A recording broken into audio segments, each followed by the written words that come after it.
நல்லா கவனிங்க. முரண்டு பிடிக்க இருதயத்தை கடினப்படுத்த விட்டு கொடுக்காமல் போக போக நடப்பது பாதிப்பு ஆண்டவருக்கும் கிடையாது, சபைக்கும் கிடையாது, பாஸ்டரும் கிடையாது, பாதிப்பு உங்களுக்கு தான். ஒத்துக்கொள்றாங்க? ஆமேன்னு சொல்லுங்க பார்க்கலாம். உருவாக்கப்படுகிறதன் காலம் கூடிக்கொண்டே போகும். சிலர் ஆமேன் 3-4 வருஷத்துல வெளியே வந்துருவாங்க. சிலர் 10 வருஷம் ஆனாலும் 15 வருஷம் ஆனாலும் அப்படியே போட்டு உருண்டுகிட்டே இருப்பாங்க. அவங்க கூட டிராவல் பண்ணவங்க எல்லாம் மேல இருப்பாங்க, கூட டிராவல் பண்ணவங்க எங்கேயும் இருப்பாங்க.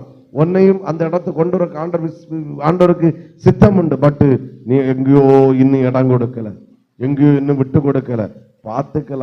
பார்த்துக்கலாம் என்னத்தை பார்க்க உருவாக்கப்படுகிறது காலம்தான் கூடிக்கொண்டிருக்கும். இன்றைக்கு ஒரு களிமண்ணை போல அப்பா உன் சித்தம் நிறைவேறுவதற்கு என்ன நான் அர்ப்பணிக்கிறேன் என்று ஒத்துக்கொண்டால் உங்களையும் அணைவதற்கு குயவனுடைய கரம்